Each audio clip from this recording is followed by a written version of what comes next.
إن الحمد لله نحمده ونستعينه ونستغفره ونعوذ بالله من شرور أنفسنا ومن سيئات أعمالنا من يهده الله فلا مضل له ومن يضلله فلا هادي له وأشهد أن لا إله إلا الله وحده لا شريك له وأشهد أن محمدًا عبده ورسوله أما بعد فإن خير الحديث كتاب الله وخير الهدي هدي محمد صلى الله عليه وسلم وشر الأمور محدثاتها وكل محدثة بدعة وكل بدعة ضلالة وكل ضلالة في النار فأعوذ بالله السميع العليم من الشيطان الرجيم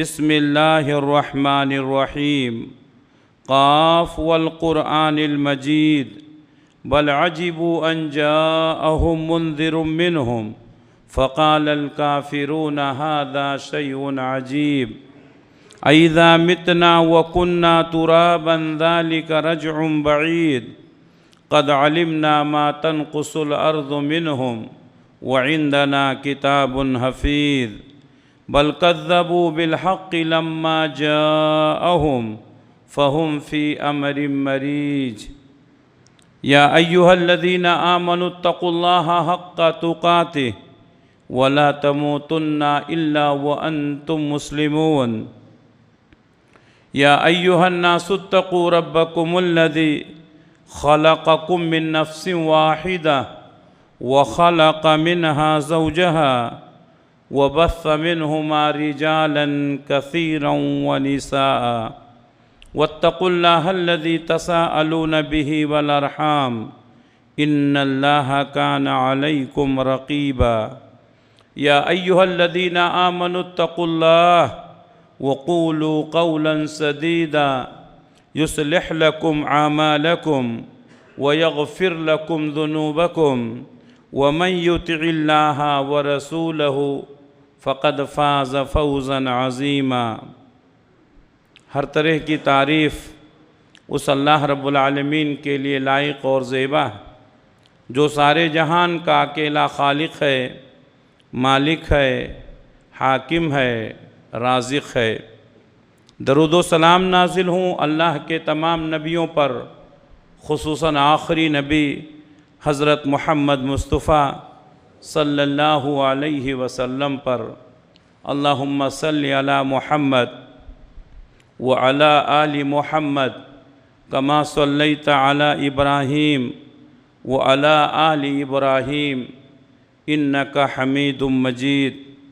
اللہم بارک علی محمد وعلی آل محمد کما بارکت علی ابراہیم وعلی آل ابراہیم انک حمید مجید۔ محترم حاضرین، اسلامی سال کا نیا مہینہ شروع ہو چکا ہے اور ہم ماہ محرم میں داخل ہو چکے ہیں۔ محرم کا مہینہ یہ ان مہینوں میں سے ہے جنہیں اللہ تبارک و تعالیٰ نے محترم قرار دیا۔ اسلامی سن میں جس سن کا استعمال کیا جاتا ہے وہ سن ہجری ہے۔ ہجری کا مطلب اللہ کے نبی صلی اللہ علیہ وسلم نے جب مکہ مکرمہ سے مدینہ منورہ کی طرف ہجرت کیا۔ آپ صلی اللہ علیہ وسلم کی پیدائش مکہ میں ہوئی اور آپ کی وفات مدینہ میں ہوئی۔ آپ نے اپنی زندگی کے 53 سال یعنی 50 پر 3 سال آپ مکہ میں گزارے اور 10 سال آپ نے مدینہ میں گزارے۔ جب آپ صلی اللہ علیہ وسلم نے نبوت کا اعلان کیا، بہت سارے لوگ آپ کے اوپر ایمان لائے، تو مکہ کے کافروں نے ان کے اوپر ظلم و ستم کیا، انہیں تکلیف پہنچائی۔ خود اللہ کے نبی صلی اللہ علیہ وسلم پر بھی بہت ساری اذیتیں پہنچائی گئیں۔ تو اللہ کے نبی صلی اللہ علیہ وسلم نے پہلے صحابہ کو حکم دیا کہ وہ ہجرت کر جائیں، پھر آپ نے ہجرت کیا۔ یہ ہجرت دو ملکوں کی طرف ہوا۔ پہلے صحابہ نے حبشہ کی طرف ہجرت کیا، 2 مرتبہ ہجرت کیا، اس کے بعد پھر مدینے کی طرف ہجرت کیا۔ ہجرت یہ اسلامی شریعت میں ایک اہم عمل ہے اور مہاجرین کی بڑی فضیلت ہے۔ قرآن مجید میں کئی آیتوں میں اللہ تعالیٰ نے مہاجرین کی فضیلت بیان کی ہے، اور اللہ کے نبی صلی اللہ علیہ وسلم نے بہت ساری احادیث میں ہجرت کرنے والوں کی فضیلتیں بیان کی ہیں۔ ان تمام کا یہاں ذکر کرنا مشکل ہے، البتہ کچھ آیتیں اور کچھ حدیثیں میں آپ کے سامنے ذکر کروں گا، جس سے یہ معلوم ہوگا کہ اللہ کے راستے میں ہجرت کرنے کی فضیلت کیا ہے اور مہاجرین کا مقام و مرتبہ کیا ہے۔ اللہ تعالیٰ نے فرمایا الذین آمنوا وہاجروا، وہ لوگ جو ایمان لائے اور ہجرت کیا، وجاہدوا فی سبیل اللہ باموالہم وانفسہم، اور اللہ کے راستے میں انہوں نے جہاد کیا اپنی مال کے ذریعے سے اور اپنی جان کے ذریعے سے، اعظم درجۃ عند اللہ، تو ان کا اللہ کے نزدیک بہت اعلیٰ مقام ہے۔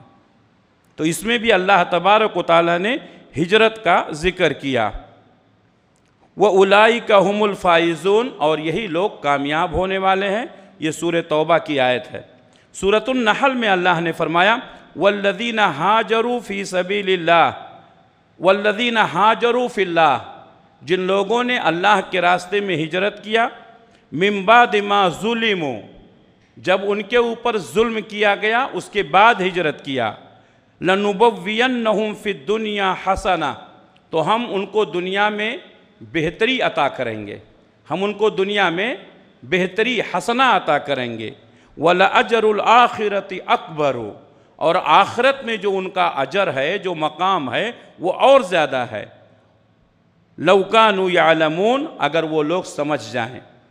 اسی طرح اللہ تبارک و تعالیٰ نے سورۃ النحل میں ایک اور مقام پر فرمایا ثُمَّ إِنَّ رَبَّكَ لِلَّذِينَ هَاجَرُوا، پھر بے شک تمہارا رب ان لوگوں کے لیے جن لوگوں نے ہجرت کیا، مِن بَعْدِ مَا فُتِنُوا، اس کے بعد کہ جب ان کو آزمایا گیا، فتنوں میں مبتلا کیا گیا، ثُمَّ جَاهَدُوا، پھر ان لوگوں نے جہاد کیا، وَصَبَرُوا، اور صبر کیا، إِنَّ رَبَّكَ مِن بَعْدِهَا لَغَفُورٌ رَحِيمٌ، تو تمہارا رب اس کے بعد یقیناً بخشنے والا ہے، رحم کرنے والا ہے۔ اس آیت میں بھی اللہ تبارک و تعالیٰ نے فرمایا کہ مہاجرین کو اللہ تعالیٰ بخش دے گا، ان کے اوپر رحم و کرم کرے گا۔ اسی طریقے سے ایک اور آیت میں سورۃ النساء میں اللہ نے فرمایا وَمَن يُهَاجِرْ فِي سَبِيلِ اللَّهِ، جو لوگ اللہ کے راستے میں ہجرت کرتے ہیں، یا جو شخص بھی اللہ کے راستے میں ہجرت کرتا ہے، يَجِدْ فِي الْأَرْضِ مُرَاغَمًا كَثِيرًا، تو وہ زمین میں بہت ساری جگہیں پائے گا۔ یعنی اگر کسی جگہ پر کوئی انسان ہے اور اس کو اسلامی اصولوں پر اور اسلامی شعائر پر عمل کرنا مشکل ہوتا ہے، تو ضروری ہے کہ وہ شخص ہجرت کر جائے۔ یہ ہجرت 2 طرح کا ہوتا ہے، ایک ہجرت تو یہ ہے کہ اپنے ملک سے آپ مدینہ ہجرت کر جائیں، اور ایک یہ ہے کہ اس جگہ کو چھوڑ کر کے آپ دوسری جگہ چلے جائیں۔ بہت سارے لوگ آپ کو ملیں گے کہ جہاں پر وہ ہیں وہاں پر اسلامی اصولوں پر عمل کرنا مشکل ہوتا ہے۔ رمضان کے مہینے میں مسائل کھڑے ہوتے ہیں، قربانی کے دنوں میں مسائل کھڑے ہوتے ہیں، عیدین کے موقع پر مسائل کھڑے ہوتے ہیں، بہت ساری جگہیں ہیں۔ تو ایسی جگہوں کو چھوڑ کر کے دوسری جگہ چلے جانا جہاں پر مسلمانوں کا دبدبہ ہے، یا جہاں پر مسلمانوں کو اسلامی شعائر اور اصولوں پر عمل کرنا آسان ہے، اس کو بھی ہجرت کہتے ہیں۔ اللہ کے دین کے لیے جگہ کو بدل دینا تاکہ دینی اصولوں پر عمل کر سکے۔ تو ایک تو وہ ہجرت ہے جو لوگوں نے حبشہ کی طرف کیا، مدینہ کی طرف کیا، اور دوسرے وہ کہ حبشہ اور مدینہ کے بجائے ایسی جگہوں پر ہجرت کر جانا جہاں پر اسلامی اصولوں پر عمل کرنا آسان ہو، یہ بھی صحیح اور درست ہے۔ تو جو شخص بھی اللہ کے راستے میں ہجرت کرے گا زمین میں بہت سارے مقامات پائے گا، وسعتاً، اور کشادگی پائے گا، یعنی اللہ تبارک و تعالیٰ اس کی روزیوں میں برکت دے گا۔ اگر آپ تاریخ کا مطالعہ کریں گے تو جتنے نبی آئے تمام نبیوں کی دعوتیں اسی وقت کارگر ہوئی ہیں جب انہوں نے اپنے ملک کو چھوڑ کر کے دوسرے ملک کی طرف ہجرت کی ہے، اور تمام کے تمام نبیوں نے لگ بھگ ہجرت کی ہے۔ تو ہجرت کیا ہوتا ہے؟ اللہ کے دین کے لیے ایک جگہ کو چھوڑ کر کے دوسری جگہ چلے جانا۔ اور آج بھی ہم دیکھتے ہیں وہ علماء، وہ دعات، وہ مبلغین جو اپنے علاقے میں کام کرتے ہیں، یقیناً ان کے کاموں کی اہمیت ہے، اس کا انکار نہیں کیا جا سکتا ہے، لیکن جب وہ دوسری جگہ جاتے ہیں اور دوسرے مقام پر پہنچتے ہیں تو ان کی دعوت کے اندر اثر زیادہ ہوتا ہے۔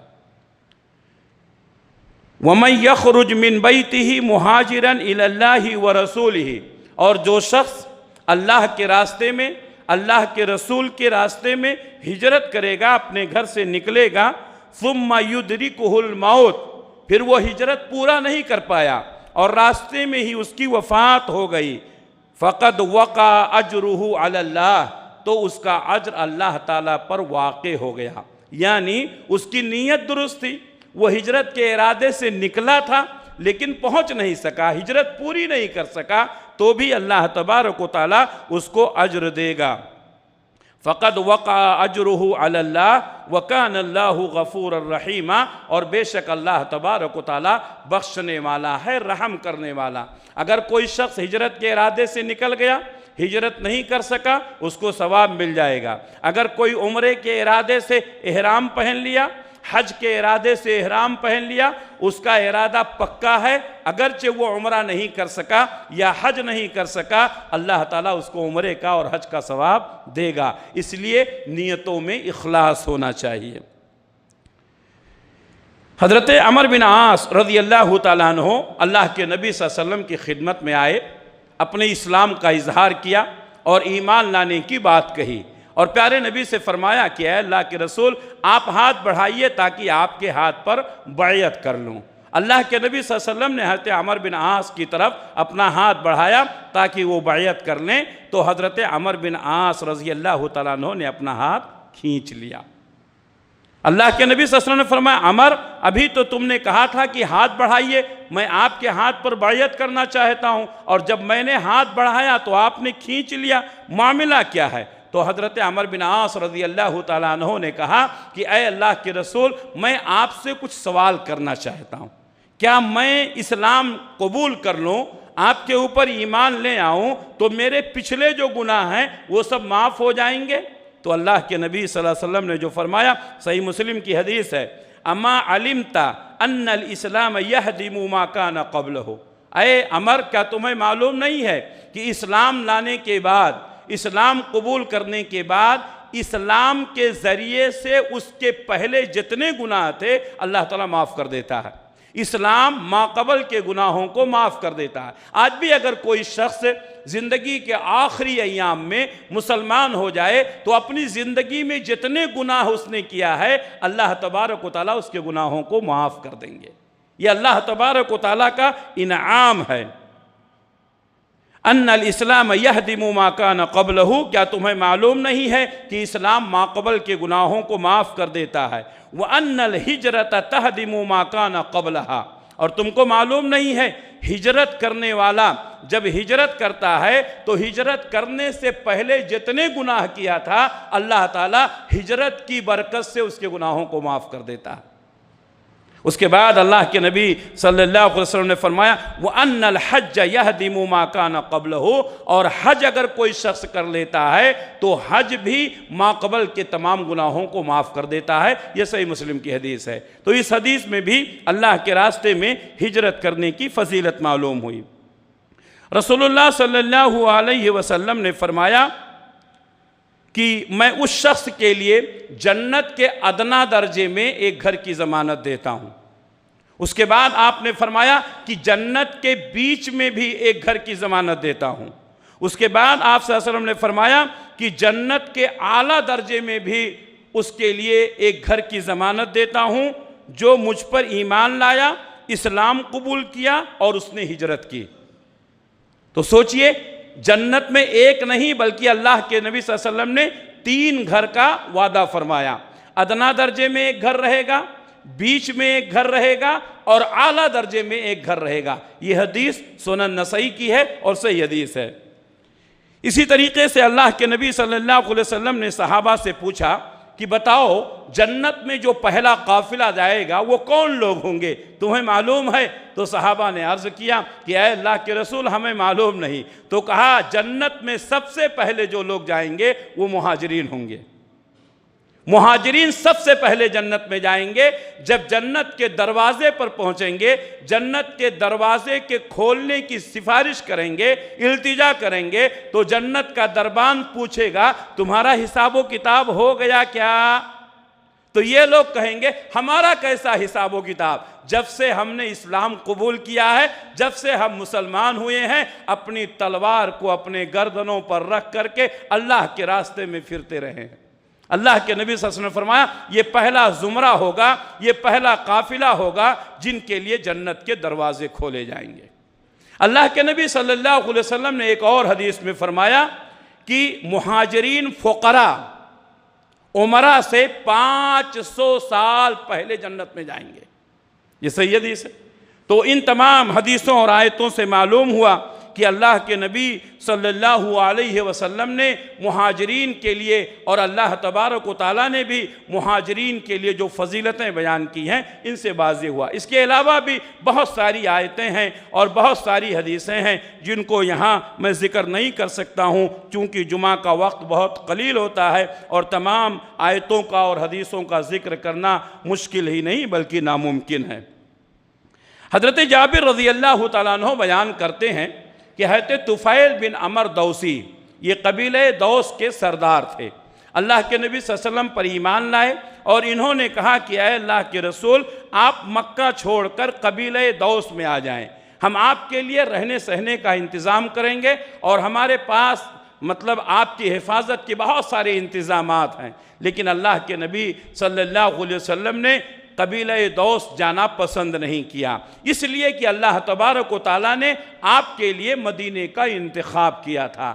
چنانچہ جب اللہ تبارک و تعالیٰ نے ہجرت کی اجازت دی، اللہ کے نبی صلی اللہ علیہ وسلم نے مدینے کی طرف ہجرت کی۔ طفیل بن عمر دوسی کو جب معلوم ہوا تو یہ بھی قبیلہ مقام دوس کو چھوڑ کر کے مدینہ آ گئے۔ ان کے ساتھ ایک اور ساتھی تھا، وہ بھی مدینہ آیا، لیکن مدینہ پہنچنے کے بعد بہت ساری جگہوں پر کلائمیٹ چینج ہوتا ہے، وہاں کا موسم الگ ہوتا ہے، ہر ایک کو موسم سیٹ نہیں ہوتا ہے۔ ہم لوگوں کے لیے بنگلور کا موسم بہت اچھا ہے، لیکن بہت سارے لوگ آتے ہیں یہاں کی سردیوں کو نہیں برداشت کر پاتے ہیں، تو الگ الگ لوگوں کے مزاج ہوتے ہیں۔ تو بہت سارے صحابہ کرام بھی جب مدینہ پہنچے تھے تو بیمار ہو گئے تھے، بخار آ گیا تھا، صحابہ کرام گلی کوچوں میں بیٹھ کر کے روتے تھے اور مکے کی گلیوں کو یاد کرتے تھے۔ اللہ کے نبی صلی اللہ علیہ وسلم نے اللہ سے دعا کی کہ اے اللہ مدینے کی فضاؤں کو بہتر بنا دے اور یہاں کی جو بیماریاں ہیں وہ جحفہ کی طرف منتقل کر دے۔ اللہ کے نبی نے دعا کی۔ حضرت طفیل بن عمر دوسی اپنے ایک ساتھی کے ساتھ گئے، ان کے ساتھی کو مدینے کی ہوا راس نہیں آئی اور وہ بیمار ہو گیا، اور بیمار ایسا ہوا کہ وہ برداشت نہیں کر سکا۔ کہتے ہیں ایک دن اس نے اپنی نسوں کو کاٹ لیا، یعنی سوسائڈ کر لیا، خودکشی کر لیا اور انتقال ہو گیا۔ کہتے ہیں کچھ دنوں کے بعد میں نے خواب میں دیکھا کہ میرا وہ ساتھی جو میرے ساتھ ہجرت کر کے مدینہ آیا تھا، سوسائڈ کر لیا تھا، میں نے دیکھا کہ وہ جنت میں ہے، لیکن اللہ تبارک و تعالیٰ نے اس کو جنت میں تو داخل کیا لیکن اس کے ایک ہاتھ پر کپڑا بندھا ہوا ہے۔ میں نے خواب میں اس سے سوال کیا کہ بھائی تمہارے ساتھ کیا معاملہ ہوا؟ تو کہتے ہیں جو میں نے ہجرت کیا تھا، غور کرو، جو میں نے ہجرت کیا تھا اس ہجرت کی برکت کی وجہ سے اللہ نے میرے گناہ کو معاف کر دیا۔ آپ کو معلوم ہے سوسائڈ کرنے والا اللہ کے نبی صلی اللہ علیہ وسلم نے فرمایا کہ اللہ تبارک و تعالیٰ قیامت تک اس کو یہی سزا دیتا رہے گا۔ جس خنجر سے اس نے اپنے آپ کو ہلاک کیا ہے، یا اگر کہیں سے اپنے آپ کو گرا دیا ہے، یا اپنے نسوں کو کاٹ لیا ہے، یا زہر پی لیا ہے، اللہ کے نبی صلی اللہ علیہ وسلم فرمایا وہ قیامت تک اسی عذاب میں مبتلا رہے گا۔ لیکن ہجرت کی برکت کیا ہے؟ طفیل بن عمر الدوسی رضی اللہ تعالیٰ عنہ کہتے ہیں میں نے دیکھا کہ وہ جنت میں ہے اور اس کے ہاتھ پر کپڑا بندھا ہوا ہے۔ میں نے پوچھا کہ یہ ہاتھ پر تمہارے کپڑا کیا ہے؟ تو اس نے کہا کہ اللہ تعالیٰ نے میرے گناہوں کو بخش دیا، لیکن اللہ نے کہا جس چیز کو تو نے خود خراب کر لیا ہے اسے میں درست نہیں کروں گا۔ چنانچہ اللہ کے نبی صلی اللہ علیہ وسلم سے حضرت طفیل بن عمر دوسی نے اس خواب کا ذکر کیا تو آپ نے اللہ سے دعا کی کہ اے اللہ، جب تو نے طفیل بن عمر دوسی کے ساتھی کو معاف کر دیا ہے تو اے اللہ اس کے ہاتھ کو بھی درست کر دے۔ چنانچہ اللہ کے نبی صلی اللہ علیہ وسلم فرماتے ہیں کہ اللہ تبارک و تعالیٰ نے اس کے ہاتھ کو بھی درست کر دیا۔ یہ صحیح حدیث ہے۔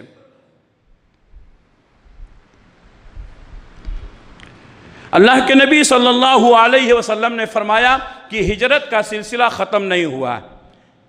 یہ جو لوگ کہتے ہیں کہ اب ہجرت نہیں ہے، وہ ایک تناظر میں ہے۔ مکہ مکرمہ میں چونکہ مسلمانوں کا جینا مشکل تھا، اس لیے مدینہ کی طرف ہجرت کرنا ضروری تھا۔ جب مکہ فتح ہو گیا تو بہت سارے لوگ مکہ چھوڑ کر کے مدینہ جاتے تھے، تو اللہ کے نبی صلی اللہ علیہ وسلم نے اس وقت فرمایا تھا کہ اب مکہ چھوڑ کر مدینہ جانے کی ضرورت نہیں ہے اس تناظر میں۔ لیکن اگر آپ کسی ایسی جگہ پر ہیں جہاں اسلامی اصولوں پر عمل کرنا مشکل ہوتا ہے تو آج بھی ہجرت کا حکم باقی ہے اور قیامت تک باقی رہے گا۔ تو ہمیں اپنے ایمان کی حفاظت، ہماری جگہ اصل نہیں ہے، ہمارے ایمان کی حفاظت کرنا اصل ہے۔ اللہ کے نبی صلی اللہ علیہ وسلم نے فرمایا کہ ہجرت یہ قیامت تک باقی رہے گی، جیسا کہ مسند احمد ابن حنبل اور سنن ابو داؤد کی حدیث ہے۔ صحابہ نے جب اللہ کے نبی صلی اللہ علیہ وسلم نے اجازت دی تو ہجرت کیا، اور ہجرت کے لیے ان کو بڑی مشقتیں اٹھانی پڑیں۔ چھپ چھپ کر صحابہ کرام ہجرت کرتے تھے، یعنی لوگوں نے صحابہ کو مکے میں ان کے وجود کو بھی برداشت نہیں کیا، ان کو تکلیف پہنچاتے تھے، لیکن جب مکہ چھوڑ کر جانے لگتے تھے تو جانے بھی نہیں دیتے تھے، صاف چھپتے بھی نہیں، سامنے آتے بھی نہیں۔ کیسا پردہ ہے کہ چلمن سے لگے بیٹھے ہیں۔ میرے بھائیوں، یہ ان کا معاملہ تھا کہ راستہ بھی نہیں چھوڑتے تھے کہ ہم کہیں بھی چلے جائیں، اور ان کو اپنے اصولوں پر عمل بھی نہیں کرنے دیتے تھے۔ تو اس طریقے سے انہوں نے دشمنی نبھائی۔ جب اللہ کے نبی صلی اللہ علیہ وسلم نے یہ منظر دیکھا تو صحابہ کرام کو حکم دیا کہ وہ ہجرت کر جائیں۔ پہلے حبشہ کی طرف ہجرت کیا، پھر مدینے کی طرف ہجرت۔ حبشہ کی ہجرت کے سلسلے میں زیادہ گفتگو نے ایک واقعہ بتاتا ہوں۔ صحابہ کرام جب ہجرت کر کے حبشہ گئے، پہلا قافلہ جب گیا تو وہاں کا بادشاہ جو تھا نجاشی، اس کے پاس مکہ کے بہت سارے لوگ ہدایے اور تحائف لے کر کے مشرکین پہنچے اور بادشاہ کے دربار میں حاضر ہوئے۔ کہا ہماری قوم کے کچھ نوجوان، بے دین نوجوان آپ کے شہر میں آئے ہیں اور ہم چاہتے ہیں کہ آپ ان کو ہمارے حوالے کر دیں۔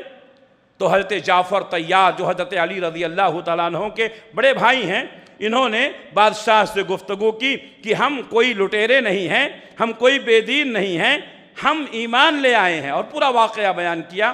تو بادشاہ نجاشی نے کہا ہم ان کو آپ کے حوالے نہیں کر سکتے ہیں، آپ ہدیے اور تحفے لے جائیں۔ اس کے بعد پھر دوسری ایک رات گزرنے کے بعد پھر دوسرے دن یہ لوگ گئے، کہا بادشاہ سلامت، یہ صرف ہمارے نہیں آپ کے بھی مخالف ہیں، یہ عیسیٰ علیہ السلام کے بارے میں غلط عقیدہ رکھتے ہیں۔ تو بادشاہ نے پھر مسلمانوں کو بلایا۔ حضرت جعفر طیار، ابھی پرسوں کی حدیث میں صحیح بخاری کا درس جو لوگ بیٹھتے ہیں انہوں نے سنا ہوگا، حضرت جعفر بن ابی طالب رضی اللہ تعالیٰ عنہ کھڑے ہوئے اور سورہ مریم کی چند ابتدائی آیتیں تلاوت کی تو بادشاہ کے آنکھوں سے آنسو جاری ہو گئے۔ اور قرآن مجید میں اللہ تبارک و تعالیٰ نے 7ویں پارے میں اس کی طرف اشارہ بھی کیا ہے کہ کچھ لوگ ایسے ہیں عیسائیوں میں، جب وہ اللہ اور اس کے رسول کی بات کو سنتے ہیں تو ان کے آنکھوں سے آنسو جاری ہو جاتے ہیں۔ بادشاہ رونے لگا، جو نجاشی بادشاہ تھا، اور اس نے ایک تنکا اٹھایا اور کہا اللہ کی قسم، مسلمانوں نے عیسیٰ علیہ السلام کے بارے میں جو عقیدہ پیش کیا ہے اور قرآن مجید کی آیتوں میں عیسیٰ کے تعلق سے جو ذکر کیا گیا ہے، اللہ کی قسم عیسیٰ علیہ السلام کا مقام اس تنکے کے برابر بھی اس سے زیادہ نہیں ہے۔ حدیث میں آتا ہے کہ وہ شخص مسلمان بھی ہوا، اور اللہ کے نبی صلی اللہ علیہ وسلم نے فرمایا حبشہ میں تمہارا ایک ساتھی اللہ کا بندہ انتقال کر گیا ہے۔ صحابہ کرام کو لے کر کے آپ گئے اور آپ نے نماز جنازہ پڑھی، اور یہ پہلا موقع تھا جب آپ نے غائبانہ نماز جنازہ پڑھی۔ تو اللہ کے نبی صلی اللہ علیہ وسلم نے نجاشی کی نماز جنازہ بھی پڑھی اور اس کے لیے مغفرت کی دعا بھی فرمائی۔ تو اس طریقے سے اللہ تبارک و تعالیٰ نے مسلمانوں کی حفاظت فرمائی اور کافروں اور مشرکوں کو ان کے منہ کی کھانی پڑی۔ میرے بھائیوں، بہت سارے صحابہ کرام نے بڑی مشقتوں کے ساتھ سفر کیا۔ خصوصاً ابو سلمہ، ام سلمہ اور سلمہ کا واقعہ۔ حضرت ابو سلمہ رضی اللہ تعالیٰ عنہ اپنی بیوی ام سلمہ اور بیٹے سلمہ کو لے کر کے سفر کر رہے ہیں، سفر ہجرت کے لیے۔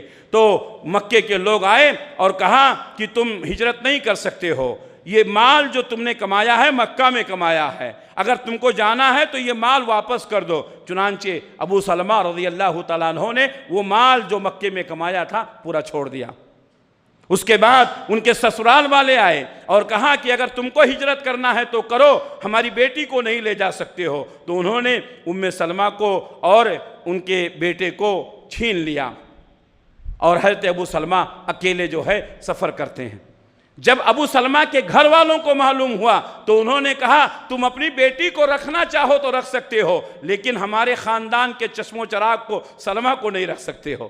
تو انہوں نے سلمہ کو ددیحال والوں کے حوالے کر دیا۔ آپ سوچیں کہ کیسا منظر رہا ہوگا، باپ مدینے میں ہے، ماں میکے میں ہے اور بیٹا ددیحال میں ہے، ہر تینوں کو جدا کر دیا گیا۔ میرے بھائیوں، سننے میں یہ سب بہت آسان لگتا ہے، اپنی بیوی سے الگ ہونا، بیوی کا شوہر سے الگ ہونا، اور ایک معصوم بچے کا ماں باپ سے الگ ہونا کتنا مشکل مرحلہ ہوتا ہے، آپ تصور نہیں کر سکتے ہیں۔ یہ وہی شخص سمجھ سکتا ہے جو ان حالات سے گزرتا ہے۔ میرے بھائیوں، یہ سب مشقتیں برداشت کے بعد میں اللہ تبارک و تعالیٰ نے راستہ کھولا اور ام سلمہ کو مدینہ پہنچا دیا گیا۔ میرے بھائیوں، تو اس طرح سے واقعہ، ایک صحابی ہجرت کر کے مکہ سے مدینہ پہنچتے ہیں، ان کے جسم کے کپڑے تک بھی اتروا لیے گئے، برہنہ کر دیا گیا، اور ایک ٹاٹ گونی لپیٹ کر کے نبی صلی اللہ علیہ وسلم کی خدمت میں حاضر ہوتے ہیں۔ اور ایسا صحابی جن کی شان و شوکت یہ تھی کہ اگر وہ خوشبو لگاتے تھے، عطر لگاتے تھے، جس گلی سے گزر جاتے تھے لوگوں کو معلوم ہوتا تھا کہ اس راہ سے کوئی گزرا ہے، اور عطر لگانے کی وجہ سے، خوشبو لگانے کی وجہ سے ان کے وجود کا پتہ لگاتے تھے لوگ۔ میرے بھائیوں، ایسا صحابی ناز و نعمت میں پلنے والا، لیکن ہجرت کر رہا ہے تو اس کے جسم پر کپڑے بھی نہیں ہیں، ٹاٹ سے اپنی شرمگاہ کو چھپا کر کے مدینے میں پہنچتے ہیں، اللہ کے نبی صلی اللہ علیہ وسلم کی خدمت میں حاضر ہوتے ہیں۔ آپ نے پوچھا کیا حال ہے؟ کہتے ہیں رسول، اللہ کے رسول سے کہتے ہیں اللہ کے رسول سب کچھ لٹا کے آیا ہوں، صرف ایمان بچا کے لایا ہوں۔ اللہ کے نبی صلی اللہ علیہ وسلم نے فرمایا اللہ تبارک و تعالیٰ ایمان بچا کے لائے ہو تو سب سے بڑی نعمت بچا کے لائے ہو۔ اللہ کے نبی صلی اللہ علیہ وسلم نے ان کے لیے برکت کی دعا کی۔ میرے بھائیو، ایسے لوگ ہیں جنہوں نے ہجرت کے لیے کیا کچھ نہیں برداشت کیا، لیکن جہاں بہت سارے صحابہ کرام چھپ چھپ کر ہجرت کر رہے تھے، وہیں حضرت عمر بن خطاب رضی اللہ تعالیٰ عنہ کا معاملہ یہ تھا کہ حضرت عمر بن خطاب رضی اللہ تعالیٰ عنہ نے جب ہجرت کا ارادہ کیا، کعبۃ اللہ میں گئے، دروازے پر کھڑے ہوئے اور کہا لوگو، تم نے مسلمانوں کی زندگی کو اجیرن کر دیا ہے، تم نے ان کو مکے میں بھی رہنے نہیں دیا اور مدینہ بھی ہجرت نہیں کرنے دیتے ہو، سنو کل عمر بھی ہجرت کر رہا ہے، کل عمر بھی ہجرت کر رہا ہے، جس کو اپنی بیوی کو بیوہ بنانا ہو اور اپنے بچوں کو یتیم کرنا ہو، وہ کل فلاں وادی میں آ کر کے مجھ سے ملے، کیونکہ میں بھی ہجرت کر رہا ہوں۔ میرے بھائیوں، حضرت عمر رضی اللہ تعالیٰ عنہ کا یہ اعلان کافروں کے دلوں پر اتنا رعب و دبدبہ اور اتنا گہرا اثر ہوا کہ کوئی بھی آپ کے راستے میں رکاوٹ بن کر نہیں آیا۔ کبھی کبھی ایک جملہ دوسروں کے دلوں پر اور کافروں مشرکوں کے دلوں پر اور دشمنوں کے دلوں پر ایک ایسا ہیبت طاری کر دیتا ہے کہ بڑے بڑے لوگ مرعوب ہو جاتے ہیں۔ اللہ کے نبی صلی اللہ علیہ وسلم نے فرمایا اللہ تبارک و تعالیٰ نے مجھے وہ رعب، وہ طاقت، وہ ولولہ اور وہ اللہ تبارک و تعالیٰ نے وہ جذبہ دیا ہے، 1 مہینے کی مسافت کی جائے اتنی دوری پر رہنے والا کافر میرے نام سے کانپتا ہے۔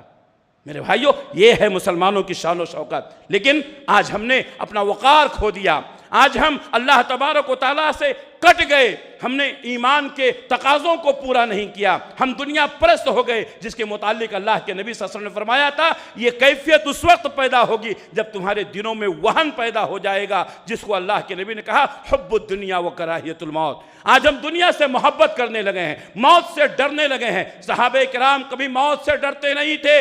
ایک انسان کے لیے سب سے بڑا ظلم جو کیا جا سکتا ہے اور انتہا جو کی جا سکتی ہے، اس کی جان لی جا سکتی ہے۔ میرے بھائیوں، اور جان لینے کے بارے میں جان لو کہ اللہ تعالیٰ نے پیدا ہونے سے پہلے موت کا وقت متعین کر دیا ہے۔ پوری دنیا چاہے تو نہیں کچھ کر سکتی ہے۔ میرے بھائیوں، موت سے ڈرنا اپنے آپ کو موت کے منہ میں ڈالنا۔ جرات مند بنو، حوصلوں کے ساتھ جینا سیکھو۔ صحابہ کرام کی جو سب سے بڑی صفت تھی یہ کہ وہ موت سے کبھی گھبراتے نہیں تھے، وہ موت سے کبھی ڈرتے نہیں تھے۔ میرے بھائیوں، حضرت عمر بن خطاب رضی اللہ تعالیٰ عنہ نے اعلان کیا، جس کو اپنی بیوی کو بیوہ بنانا ہو، اپنے بچوں کو یتیم بنانا ہو، وہ میرے راستے میں آ جائے۔ کوئی دشمن نہیں آیا۔ میرے بھائیوں، اب اللہ کے نبی صلی اللہ علیہ وسلم کی ہجرت کی باری آئی۔ آپ نے آخر میں ہجرت کیا۔ حضرت ابوبکر صدیق رضی اللہ تعالیٰ عنہ کو آپ نے اپنی صحبت کے لیے اور اپنے ساتھی کے طور پر چنا۔ حضرت ابوبکر صدیق رضی اللہ تعالیٰ عنہ نے کئی بار ہجرت کی خواہش ظاہر کی، لیکن اللہ کے نبی نے فرمایا نہیں، تم رکے رہو، تم رکے رہو، ممکن ہے اللہ تبارک و تعالیٰ مجھے بھی ہجرت کی اجازت دے گا۔ حضرت ابوبکر صدیق رضی اللہ تعالیٰ عنہ نے 2 اونٹنیاں پال رکھی تھیں، ببول کے پتے کھلا کر کے ان کو موٹا تگڑا کیا تھا کہ میں اور نبی صلی اللہ علیہ وسلم دونوں ہجرت کریں گے۔ اللہ کے نبی صلی اللہ علیہ وسلم کے ہجرت کے تعلق سے لوگوں کو بھنک ہوئی تو دارالندوہ میں میٹنگ ہوئی۔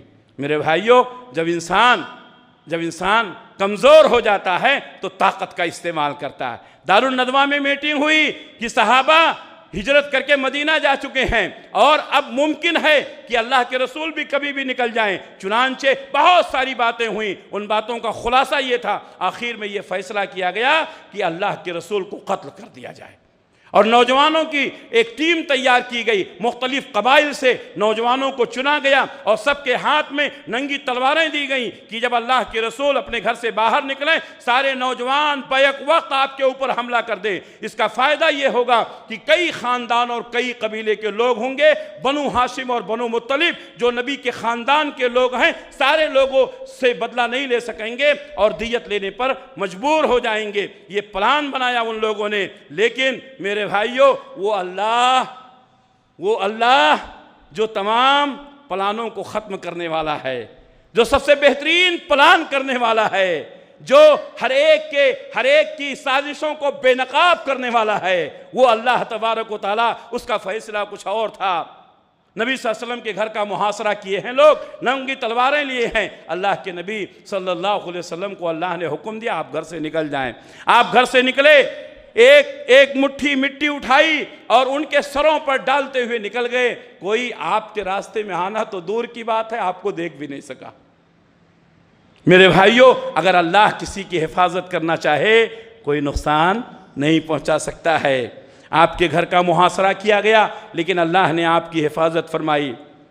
آپ صلی اللہ علیہ وسلم نے ہجرت سے پہلے حضرت علی رضی اللہ تعالیٰ عنہ کو بلایا اور کہا کہ یہ مکہ کے لوگوں کی امانتیں ہیں، کافروں کی امانتیں ہیں، یہ ان کے حوالے کر دینا۔ میرے بھائیوں، اللہ کے نبی صلی اللہ علیہ وسلم کا مقام، مرتبہ، آپ کی امانت داری، آپ کی دیانت داری، آپ کی صالحیت کو مکہ کے کافر بھی تسلیم کرتے تھے۔ نبوت اور رسالت کا تو انکار کرتے تھے، لیکن امانت داری کو تسلیم کرتے تھے۔ کافر بھی اللہ کے رسول کے پاس اپنی امانتیں لا کر رکھتے تھے۔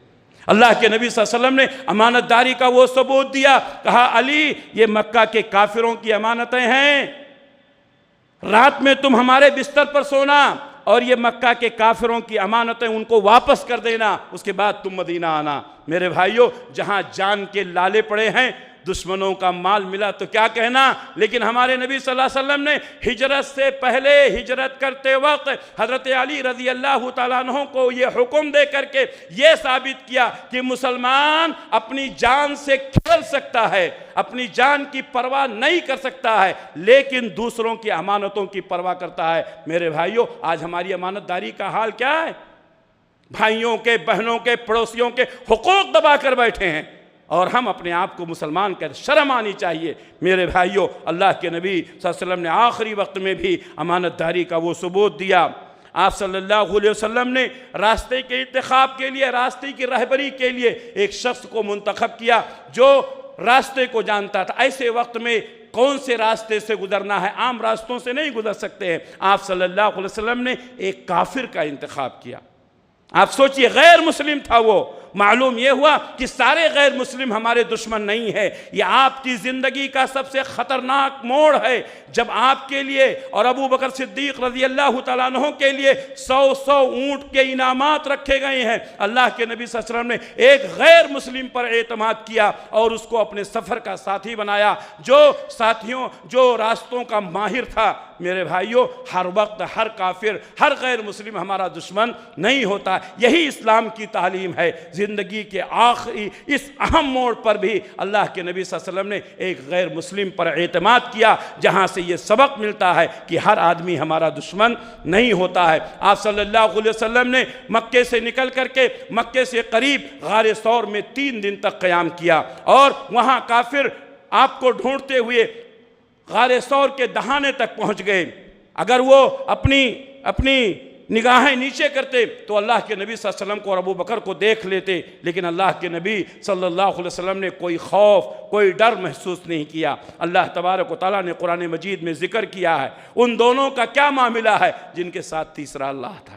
میرے بھائیوں، حضرت ابو بکر نے خوب خدمت کی۔ ان خدمات کا اگر وقت ذکر کریں تو وقت اجازت نہیں دیتا ہے۔ بہرحال غار ثور میں 3 دن تک قیام کیا، قافلہ اور آگے بڑھا۔ سراقہ بن مالک بن جوشم اللہ کے نبی صلی اللہ علیہ وسلم اور ابو بکر صدیق رضی اللہ تعالیٰ عنہ کو زندہ یا مردہ گرفتار کرنے کے لیے 100 اونٹ کے لالچ میں آپ کے پیچھے جاتا ہے۔ آگے اللہ کے رسول ہے، پیچھے حضرت ابو بکر صدیق رضی اللہ تعالیٰ عنہ بار بار مڑ کر دیکھتے ہیں کہ یہ کافر ذرا بھی آگے بڑھے گا تو ہم کو پکڑ لے گا۔ اللہ کے نبی صلی اللہ علیہ وسلم نے فرمایا لا تحزن ان اللہ معنا، ابو بکر ڈرو مت، ابو بکر غم مت کرو، ان اللہ معنا، ہمارے ساتھ اللہ ہے۔ اللہ اکبر، ہمارے ساتھ اللہ ہے۔ حضرت موسیٰ علیہ السلام جب اپنی قوم کو لے کر کے نکلے تھے اور قوم نے نافرمانیاں کی تھیں اور کہا تھا کہ موسیٰ ہم پہلے ایک مصیبت میں تھے، اب آپ نے ہمیں 2 مصیبتوں میں ڈال دیا، ہم پہلے سے ظلم کی چکی میں پستے ہوئے آئے تھے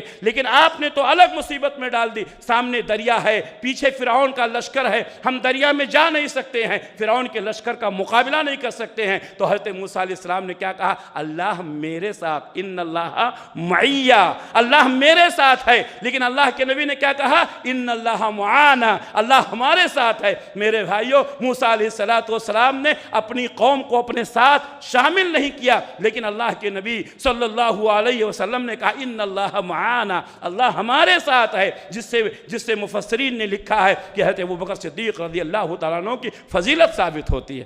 میرے بھائیوں، حضرت ابو بکر صدیق رضی اللہ تعالیٰ عنہ کو اللہ کے نبی نے فرمایا لا تحزن ان اللہ معانا، ڈرو مت، غم مت کرو، اللہ ہمارے ساتھ ہے۔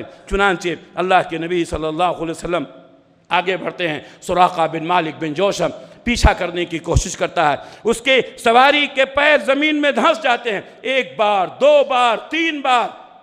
اس نے سمجھ لیا کہ ہم نبی کو نہیں پا سکتے ہیں، اعلان کیا اے اللہ کے رسول رک جائیے، ہم آپ کے اوپر ایمان لاتے ہیں۔ اللہ کے نبی صلی اللہ علیہ وسلم رکے، سراقہ بن مالک بن جوشم آپ کی خدمت میں پہنچے، اللہ کے نبی صلی اللہ علیہ وسلم پر ایمان لائے۔ آپ صلی اللہ علیہ وسلم نے ان کو ایک پروانہ بھی لکھا، امن کا پروانہ، اور اس وقت آپ نے فرمایا تھا اے سراقہ تمہارا حال کیا ہوگا جب کسریٰ کے کنگن تمہارے ہاتھ میں ہوں گے۔ سراقہ بن مالک بن جوشم ابھی اپنے نبی صلی اللہ علیہ وسلم کی حالت دیکھ رہے ہیں کہ چھپ چھپا کر مدینہ ہجرت کر رہے ہیں، لیکن خوشخبری کیا دے رہے ہیں؟ کسریٰ فتح ہوگا۔ اللہ اکبر، اے سراقہ تمہارا حال کیا ہوگا جب تمہارے ہاتھ میں کسریٰ کے کنگن ہوں گے۔ حضرت عمر بن خطاب رضی اللہ تعالیٰ عنہ کے دور خلافت میں جب قیس و کسریٰ کو فتح کیا گیا، حضرت سراقہ بن مالک بن جوشم نے کہا اے امیر المومنین، اللہ کے نبی نے مجھے فرمایا تھا کہ اے سراقہ اس وقت تمہارا حال کیا ہوگا جب تمہارے ہاتھ میں کسریٰ کے کنگن ہوں گے۔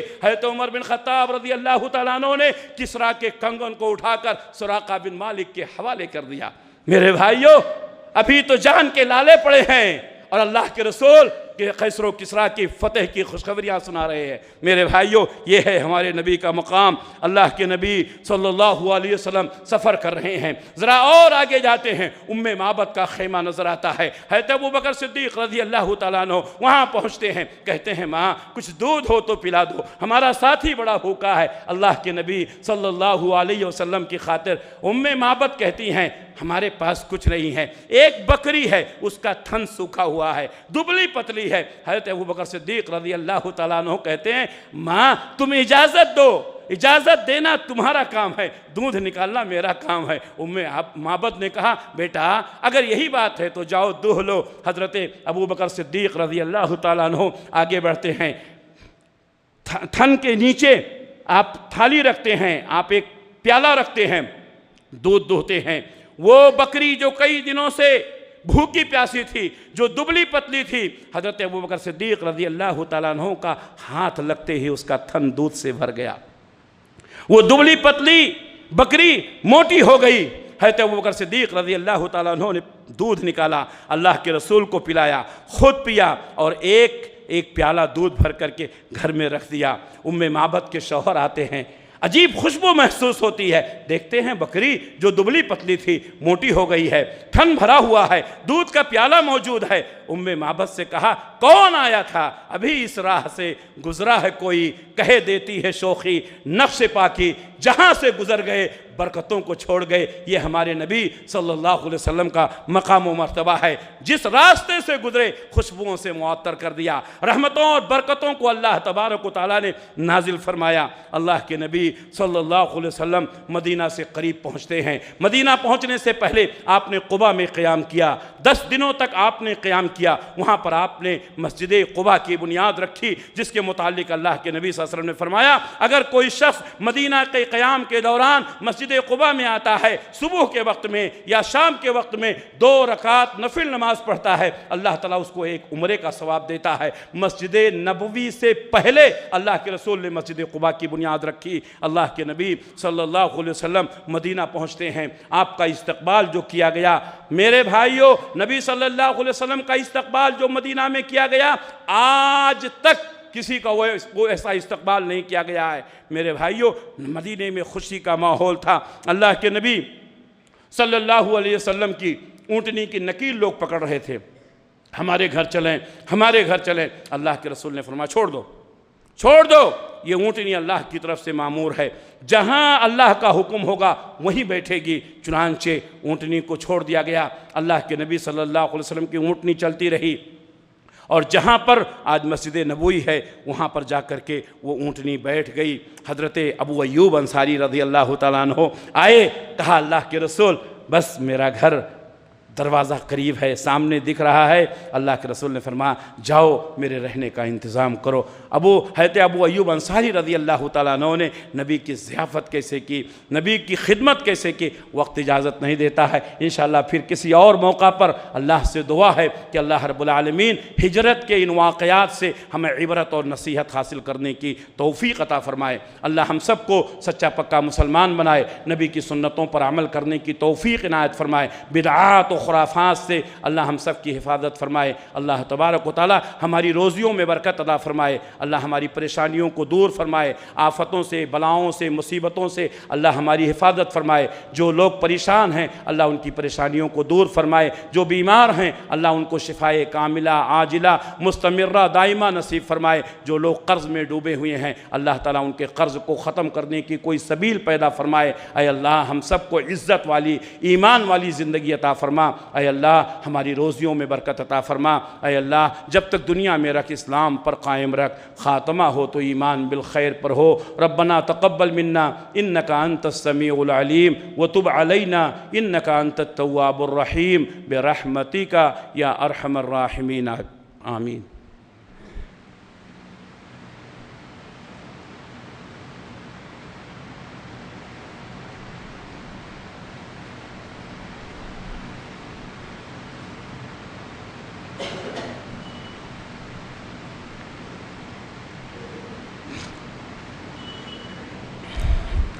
الحمد لله نحمده ونستعينه ونستغفره ونعوذ بالله من شرور أنفسنا ومن سيئات أعمالنا من يهده الله فلا مضل له ومن يضلله فلا هادي له وأشهد أن لا إله إلا الله وحده لا شريك له وأشهد أن محمدًا عبده ورسوله أما بعد فإن خير الحديث كتاب الله وخير الهدي هدي محمد صلى الله عليه وسلم وشر الأمور محدثاتها وكل محدثة بدعة وكل بدعة ضلالة وكل ضلالة في النار. فأعوذ بالله السميع العليم من الشيطان الرجيم. بسم الله الرحمن الرحيم. إن الله وملائكته يصلون على النبي يا أيها الذين آمنوا صلوا عليه وسلموا تسليما. اللهم صل على محمد وعلى آل محمد كما صليت على إبراهيم وعلى آل إبراهيم إنك حميد مجيد. اللهم بارك على محمد وعلى آل محمد كما باركت على إبراهيم وعلى آل إبراهيم إنك حميد مجيد. اللهم انصر من نصر دين محمد صلى الله عليه وسلم وجعلنا منهم، واخذل من خذل دين محمد صلى الله عليه وسلم ولا تجعلنا منهم. عباد الله رحمكم الله، إن الله يأمر بالعدل والإحسان وإيتاء ذي القربى وينهى عن الفحشاء والمنكر والبغي يعظكم لعلكم تذكرون. اذكروا الله يذكركم ودعوه يستجب لكم ولذكر الله أكبر. واقيموا الصلاة.